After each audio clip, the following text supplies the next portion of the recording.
Hi, I'm Kim Stare Wallace from Dry Creek Vineyard, and I'm the president and second generation owner, and I'm very happy to be with you today to introduce you to our family winery. I have to admit, it's a little weird being in the tasting room by myself, but these are the times that we live in, and so hopefully having a chance to watch this video will give you a little bit more information about our winery, and I hope you come visit us someday when everybody can get out and about. We have a very long history. In fact, it's our 48th year of operation, and we're one of the very few 100% privately owned, iconic legacy wineries, and I couldn't be more proud to be carrying on the family tradition. Our history started with my father, who was one of the original industry pioneers. His name is David Stare, and he started the winery in 1972. He got interested in wine in a kind of a roundabout way, which is very true for a lot of people. He was originally a civil engineer, but we lived in Europe when I was a small child, and it was there that he fell in love with the white wines of the Loire Valley. When he returned to the States, he decided he wanted to completely change careers, and we ended up moving to California so he could study winemaking at University of California at Davis. And then on the weekends, my parents would load me up in the car and drive around looking for properties for them to purchase. They eventually stumbled upon a very rundown, sleepy little valley called the Dry Creek Valley, and they purchased a rundown prune orchard on a handshake deal. And that was the beginning of Dry Creek Vineyard. And the year was 1972. So one of the varietals that my dad pioneered was Sauvignon Blanc. And he was in fact the first to plant Sauvignon Blanc here after Prohibition and released Sonoma County's first Fumé Blanc. And for all these years, we've made the same classic, crisp, dry style Sauvignon Blanc that Dad loved. Another very important first was our advocacy of sustainable farming. And my husband, Don, was one of the original pioneers of that movement. And we've been farming sustainably for all these years. We are 100% certified sustainable. So a lot of historic firsts that I think people in the industry aren't aware of originated here at Dry Creek Vineyard. I'm going to take you in the cellar now and share a little bit more about the wines with you, and so follow me along.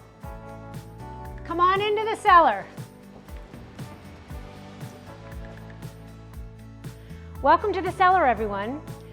We're actually known for producing wines that have really incredible balance. They're very food friendly, and they taste of a sense of place. They're appellation defining, terroir focused. Probably the flagship of the winery is our Fumé Blanc, and this is the wine that Dad pioneered back in the early days.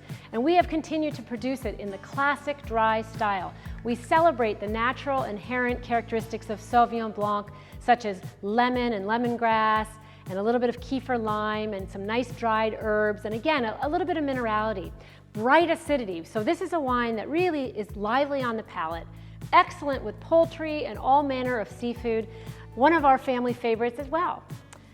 The third wine I want to introduce you to is the Heritage Vines Zinfandel, and this is kind of a special wine with a really wonderful story.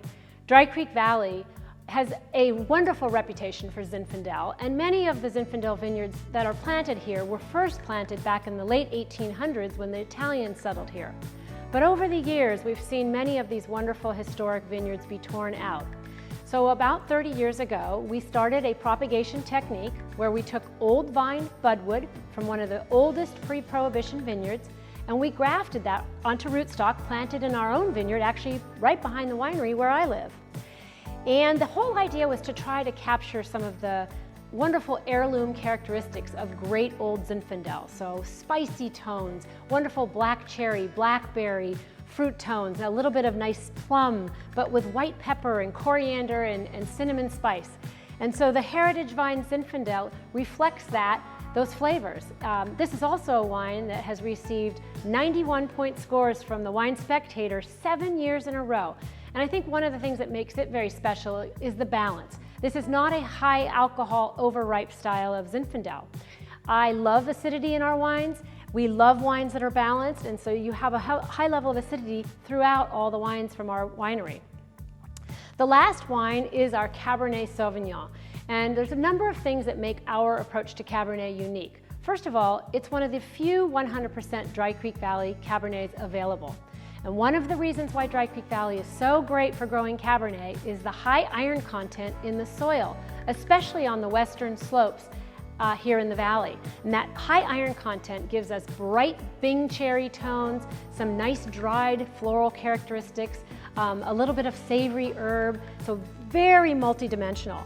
We also have always created a blend for our Cabernet. We've never produced a 100% Cabernet because we really believe that a blend of all 5 traditional Bordeaux varietals produces a much more complex, rich, bold wine. So this is a blend, and it is one of my favorites. The vineyards are all grown on very steep terraced hillsides and benchlands, not only from the western slopes, but also from the eastern benchlands of Dry Creek Valley. We age it for about 17 months in French oak barrels, and it is absolutely delicious. This is a wine that I would pair with leg of lamb or a really juicy steak. It's just wonderful. I'm very proud of it, and I think that Dry Creek Valley represents one of the relatively undiscovered regions for Cabernet Sauvignon. I'm often asked why sailboats on a brand called Dry Creek, and the answer is simple. We are a family that is passionate about sailing, and we have featured original sailboat labels on our wines since 1982. We're actually known as the official wine for sailors. Thank you for supporting our family winery. We are so appreciative of it, and I really hope you'll have a chance to come visit us here at the winery someday. I also want to thank all the medical professionals and the servicemen and women and the emergency responders who are out there on the front lines trying to keep us safe. All of us owe you a huge debt of gratitude. So from my family to yours, thank you so much. Stay safe, and I hope to see you here at the winery someday. Cheers!